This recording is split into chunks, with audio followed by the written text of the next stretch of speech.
कहानी की शुरुआत में बिहार में एक आदमी को दिखाया जाता है जिसका नाम मैक्स है। मैक्स किसी ज़माने में पुलिस वाला हुआ करता था, लेकिन अब दुनिया में ना पुलिस, ना आर्मी और ना ही पॉलिटिशियंस होते हैं। दुनिया में आपस में न्यूक्लियर वार हुआ। न्यूक्लियर वार के बाद हवा जहरीली हो गई, पूरी जमीन बंजर हो गई और अब जमीन पर कुछ ही लोग बचे हैं। मैक्स को अपनी फैमिली के विजन्स आते हैं जिन सब की अब मौत हो चुकी है। मैक्स अपनी गाड़ी में यहाँ से निकलता है और तभी यहाँ पर गाड़ियों का एक काफिला आता है जो मैक्स की गाड़ी पर टक्कर मारकर उसे पलट देते हैं। इसके बाद मैक्स को बंदी बना लिया जाता है। ये लोग मैक्स को अपने साथ ले जाते हैं। उसकी पीठ पर एक टैटू बनाया जाता है जिस पर लिखा जाता है ओ नेगेटिव, जो कि मैक्स का ब्लड ग्रुप है। वो एक यूनिवर्सल डोनर है। दरअसल इन लोगों ने मैक्स को अपना गुलाम बना लिया है और उससे पहले कि ये अपनी गुलामी की मोहर उसे लगाते हैं, मैक्स इनके चंगुल से भाग जाता है। पर ये लोग किसी तरह से मैक्स को एक बार फिर से पकड़ लेते हैं। ये जितने भी लोग हैं सभी के सभी इमोर्टल जो के लिए काम करते हैं। इमोर्टल जो यहाँ पर सबसे ताकतवर इंसान है। वो अपने चेहरे पर एक खास तरह का मास्क पहनता है जिसके दोनों साइड 2 पाइप लगे होते हैं। इसी मास्क के जरिए वो सांस ले पाता है, यानी कि उसे जिंदा रहने के लिए मास्क पहनना जरूरी है। इमोर्टल जो जिस जगह रहता है वो पहाड़ी की एक चोटी है। नीचे बहुत सारे लोग होते हैं जो सब के सब बहुत कमजोर होते हैं। इमोर्टल जो उन सबको कहता है कि मेरे जरिए तुम सब ऊपर उठोगे। इसके बाद वो ऊपर से पानी छोड़ता है। पानी देखकर यहाँ पर सब लोग बहुत खुश हो जाते हैं। इस दौर में पानी की बहुत कमी है। लोग भूख से प्यासे लगातार मर रहे होते हैं, इसीलिए सब पानी के लिए लड़ते हैं। यहीं पर हमें एक लड़की को दिखाया जाता है जिसका नाम फ्यूरियोसा होता है और ये भी इमोर्टल जो के लिए काम करती है। इमोर्टल जो ने इसे अपने कुछ लोगों के साथ फ्यूल स्टेशन फ्यूल लेने के लिए भेजा होता है, पर इससे पहले कि ये फ्यूल स्टेशन तक पहुंचती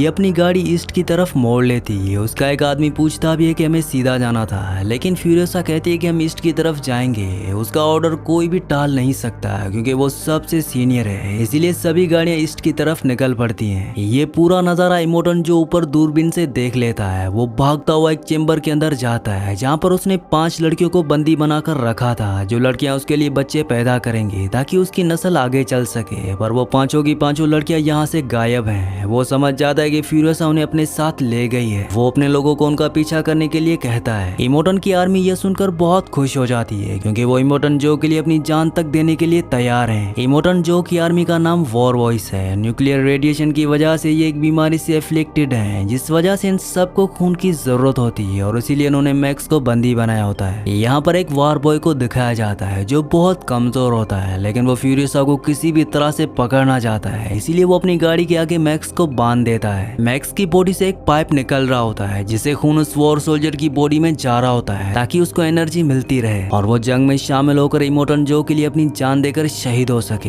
यहाँ पर शहीद होना एक फखर की बात होती है। वहीं फ्यूरियोसा को दिखाया जाता है जो दूसरे लोगों के इलाके में पहुंच जाती है और वो लोग गाड़ी लेकर उसका पीछा करना शुरू कर देते हैं। यहाँ पर फ्यूरियोसा के जितने भी साथी होते हैं एक एक करके सभी मारे जाते हैं और अब इमोर्टल जो की आर्मी फ्यूरियोसा को पकड़ना चाहती है। वो यहाँ पर पहुंच जाते हैं और जो दूसरे इलाके के लोग होते हैं वो उनसे लड़ते हैं और एक एक करके वो उन सबको मार देते हैं। लेकिन इससे पहले कि ये फ्यूरियोसा को पकड़ते सामने एक बहुत बड़ा तूफान आ रहा होता है। फ्यूरियोसा अपनी गाड़ी लेकर उस तूफान के अंदर चली जाती है, लेकिन वो वॉर सोल्जर जिसकी गाड़ी के आगे मैक्स बंधा होता है वो भी फ्यूरियोसा का पीछा करते करते तूफान के अंदर एंट्री कर जाता है और जब वो फ्यूरियोसा की गाड़ी के पास होता है तो वो अपनी गाड़ी के अंदर बहुत सारा पेट्रोल डाल देता है क्योंकि वो अपनी गाड़ी में आग लगाकर ब्लास्ट करके अपनी जान देकर फ्यूरियोसा को रोकना चाहता है। पर इससे पहले कि वो ब्लास्ट करता मैक्स उसका हाथ पकड़ लेता है और अगले पल उसकी गाड़ी फ्यूरियोसा की गाड़ी से टकरा जाती है और उस वॉर सोल्जर की गाड़ी पलट जाती है। अगली सुबह दिखाया जाता है कि तूफान पूरी तरह से शांत हो चुका है। मैक्स जिंदा है लेकिन वॉर सोल्जर मर गया होता है। वो उस जंजीर से बंधा होता है, इसीलिए वो उसे उठाकर अपने कंधे पर उस गाड़ी तक ले जाता है जिस गाड़ी में फ्यूरियोसा 5 लड़कियों के साथ भागी थी। वो 5 लड़कियां वहां पर होती हैं। मैक्स उनकी तरफ गन तान देता है और उनसे जंजीर काटने के लिए कहता है और जब एक लड़की जंजीर काट रही होती है तो फ्यूरियोसा मैक्स के ऊपर हमला कर देती है। इन दोनों के बीच में हाथापाई होती है और तभी वो वॉर सोल्जर जो मैक्स की जंजीर से बंधा होता है वो उठ जाता है। दरअसल वो मरा नहीं होता, वो सिर्फ बेहोश हुआ था। वो किसी भी कीमत पर फ्यूरियोसा को पकड़ना चाहता है ताकि इमोर्टल जो उसे मुंह मांगा इनाम दे। मैक्स और वॉर सोल्जर दोनों मिलकर फ्यूरियोसा को अपने कब्जे में ले लेते हैं। वॉर सोल्जर ये देखकर खुश हो जाता है और वो मैक्स की जंजीर काट देता है, लेकिन मैक्स उसे पंच मारकर गाड़ी लेकर यहाँ से निकल जाता है। वीडियो में आगे बढ़ने से पहले आप सबसे रिक्वेस्ट है कि मेरे 99% व्यूअर्स वीडियो तो देखते हैं लेकिन चैनल को सब्सक्राइब नहीं करते और ना ही वीडियो को लाइक करते हैं, तो आप सबसे रिक्वेस्ट है कि मेरे चैनल को सब्सक्राइब और वीडियो को लाइक लाजमी से कर दिया करें। फ्यूरियोसा के साथ जो 5 लड़कियां होती हैं जिन्हें वो इमोटन जो की कैद से छुड़ा कर लाई है। वो उन्हें कहती है कि अगर तुम्हें बचना है तो मेरे साथ चलो, क्योंकि पीछे से इमोटन जो की पूरी आर्मी इन्हें पकड़ने के लिए आ रही होती है। फ्यूरियसा उस गाड़ी की तरफ भागती है जो मैक्स यहाँ से लेकर चला गया था। वो कुछ ही दूर जाकर रुक गया होता है। फ्यूरियसा वहाँ पर पहुंच जाती है। वो मैक्स से कहती है कि मैंने इसमें एक सीक्वेंस सेट किया है, ये मेरे बिना नहीं चल सकता,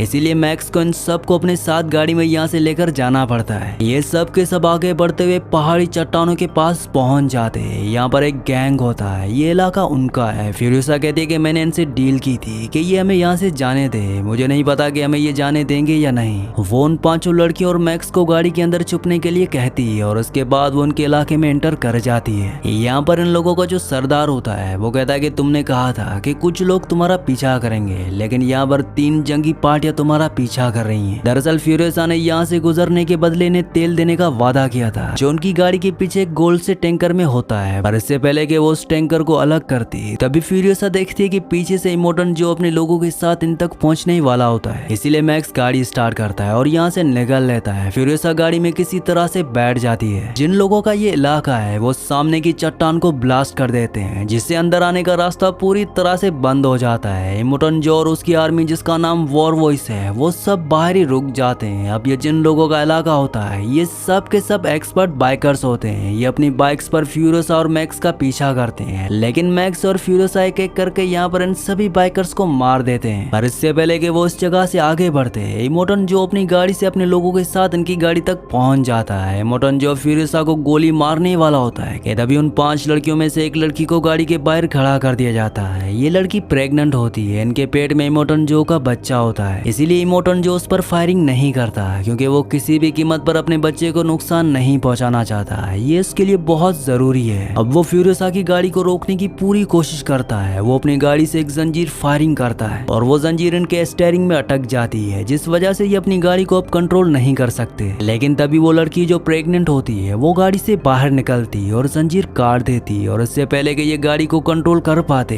ये देखते हैं कि सामने चट्टान है। ये किसी तरह से अपनी गाड़ी को मोड़ते हैं, पर इनकी गाड़ी का दरवाजों से टकरा जाता है। वो लड़की जिसने जंजीर काटी थी वो अभी भी गाड़ी के बाहर होती है, और जब वो गाड़ी के अंदर आने की कोशिश करती है तो उसका पैर फिसल जाता है और वो दरवाजे पर अटक जाती है। दरवाजा टूट जाता है और वो जमीन पर गिर जाती है। पीछे से इमोटन जो आ रहा होता है वो उसे बचाने के लिए अपनी गाड़ी को लेफ्ट साइड टर्न करता है, जिससे उसकी गाड़ी पलट जाती है। इमोटन जो अपनी गाड़ी से बाहर निकलता है और वो देखता है कि उसकी स्लेव जिसके पेट में उसका बच्चा है वो पूरी तरह से जख्मी है। वो अपनी जिंदगी की आखिरी सांसें ले रही है। ये देखकर इमोटन जो दर्द से करा उठता है। वहीं मैक्स और फ्यूरियसा लगातार आगे बढ़ रहे होते हैं। इनकी गाड़ी में इमोटन जो का वो आदमी भी छुपा हुआ होता है जिसका नाम नक्स है, जिसने कहानी की शुरुआत में मैक्स को अपनी गाड़ी के आगे बांधा था और उसकी बॉडी से खून निकालकर अपनी बॉडी में डाल रहा था। नक्स यहाँ पर बहुत परेशान होता है। वो कहता है कि मुझे मौका मिला था, मैं तुम लोगों को पकड़कर इमोटन जो को खुश कर सकता था, अपने साथियों के साथ जन्नत जा सकता था, पर मैंने अपने सारे मौके खो दिए। अब गाड़ी में जो 4 लड़कियां होती हैं, इन्हीं में से एक लड़की उसे समझाती है। वो कहती है कि शायद तुम्हारी डेस्टिनी कुछ और है, और वो प्यार से उसके होंठों पर हाथ लगाती है। नस्क पूरी तरह से शांत हो जाता है। वहीं इनकी गाड़ी को चलते चलते पूरा दिन हो चुका है, अब रात हो जाती है। मैक्स और फ्यूरियसा देखते हैं कि अभी भी इमोटन जो की गाड़ी का पूरा काफिला इनका पीछा कर रहा होता है। इसीलिए मैक्स जमीन पर डायनामाइट बिछाकर अपनी गाड़ी लेकर वहां से निकल जाता है, और जब इमोटन जो का पूरा काफिला उस डायनामाइट के ऊपर आता है तो यहाँ पर ब्लास्ट होते हैं, जिस वजह से इनकी सभी गाड़ियां वहां पर रुक जाती हैं। पर एक गाड़ी यहाँ से निकल कर आगे बढ़ जाती है और वो लगातार मैक्स और फ्यूरियसा की गाड़ी का पीछा कर रही होती है। अब इससे पहले कि मैक्स और फ्यूरियसा यहाँ से निकल पाते,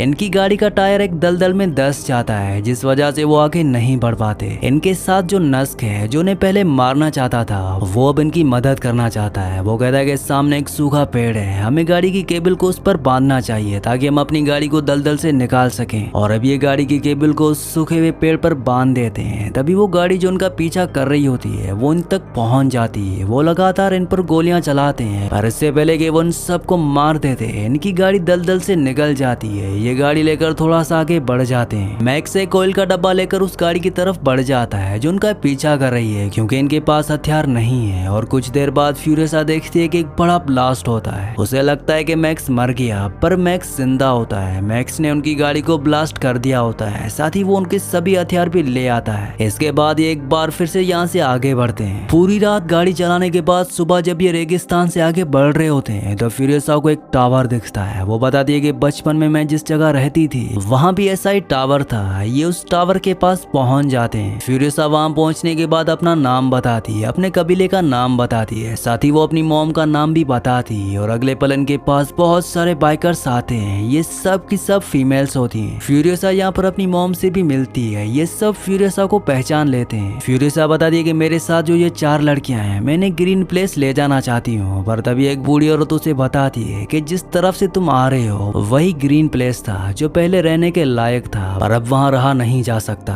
फ्यूरियोसा को ये सुनकर बहुत दुख होता है। इसके बाद ये सब के सब प्लान बनाते हैं। ये सूखे हुए समंदर के उस पार जाएंगे ताकि अपने लिए नया घर ढूंढ सकें। लेकिन मैक्स इनके साथ नहीं जाता, वो अपनी राह खुद चुनना चाहता है। इसके बाद जब सब के सब चले जाते हैं तभी मैक्स को एक छोटी लड़की के विजन्स आते हैं। वो कहती है कि तुमने वादा किया था कि तुम मुझे बचाओगे, पर तुम मुझे बचा नहीं सके। दरअसल मैक्स अपने पास्ट में इस लड़की की जान नहीं बचा पाया था। इस विजन के बाद मैक्स अपनी बाइक से फ्यूरियोसा के पास पहुंचता है। वो उसे कहता है कि जिस तरफ तुम लोग जा रहे हो वहाँ नमक के अलावा कुछ नहीं है। हमें इमोटन जो के किले पर वापस जाना चाहिए। वहाँ पर पानी भी है और हरियाली भी। एक बार अगर हमने उसे अपने कब्जे में ले लिया तो सब कुछ ठीक हो जाएगा। मैक्स की बात से सब एग्री हो जाते हैं और एक बार फिर से ये उस गाड़ी से जिस गाड़ी में तेल का टैंकर होता है इमोटन जो के किले की तरफ जाना शुरू करते हैं। रास्ते में इमोटन जो और उसके आदमी इनकी गाड़ी को देख लेते हैं। इमोटन जो समझ जाता है कि ये किले की तरफ जा रहे हैं क्योंकि किले पर सोल्जर्स नहीं है, इसीलिए ये किले पर कब्जा करना चाहते हैं। इमोटन जो अपने आदमियों के साथ इनका पीछा करना शुरू कर देता है। मैक्स और फ्यूरियोसा इनके कई लोगों को मार देते हैं, पर इमोटन जो उन 4 लड़कियों में से एक लड़की को पकड़ लेता है। लेकिन फ्यूरियोसा किसी तरह से इमोटन जो तक पहुंच जाती है और वो उसके मास्क को खींचकर निकाल देती है, जिससे उसकी मौत हो जाती है। लेकिन अभी भी उसके बहुत सारे वॉर वॉइस होते हैं जो इन सबको मारना चाहते हैं। नस्क जो गाड़ी चला रहा होता है उसमें तेल का टैंकर होता है। वो उस गाड़ी को उनसे टकराता है जिससे एक बहुत बड़ा ब्लास्ट होता है और ये सब के सब मारे जाते हैं। वहीं फ्यूरियोसा बहुत कमजोर हो जाती है। मैक्स को समझ आ जाता है कि उसे ब्लड की जरूरत है, इसीलिए वो उसकी बॉडी में अपना ब्लड ट्रांसफर करता है जिससे वो नॉर्मल हो जाती है। और अब ये इमोटन जो के किले तक पहुंच जाते हैं। वहां पर सोल्जर्स भी होते हैं, पर जब ये इमोटन जो की डेड बॉडी दिखाते हैं तो वहां पर जितने भी लोग होते हैं वो सब के सब खुश हो जाते हैं और ये नारा लगाते हैं कि इन सब को ऊपर आने दो। इमोटन जो अब मर गया है इसीलिए यहाँ पर पानी भी खोल दिया जाता है। पानी देखकर सभी लोग बहुत खुश होते हैं। वहीं किले के अंदर जितने भी वॉर वॉइस होते हैं वो फ्यूरियोसा और इमोटन जो की चारों बीवियों का वेलकम करते हैं, यानी कि अब इस किले पर इन सब का हक है। यहाँ पर जमीन से पानी निकालने के लिए बड़ी बड़ी मशीन है। यहाँ पर ग्रीनरी भी है, इसीलिए कभी भी किसी को पानी की कमी नहीं होगी। और जब ये ऊपर जा रहे होते हैं तो फ्यूरियोसा मैक्स को देखती है जो बीहड़ में होता है। मैक्स भी उसे देखता है और उसके बाद वो वहाँ से निकल जाता है। उसने जिस काम की जिम्मेदारी ली थी वो काम अब उसने पूरा कर दिया है और इसी सीन के साथ इस मूवी का एंड हो जाता है। अगली कहानी आप किस मूवी पर सुनना चाहते हैं मुझे नीचे कमेंट्स में जरूर बताना है, क्योंकि मैं आपकी कमेंट्स पढ़ता हूँ और आपके प्यारे प्यारे कमेंट्स का बहुत बहुत शुक्रिया।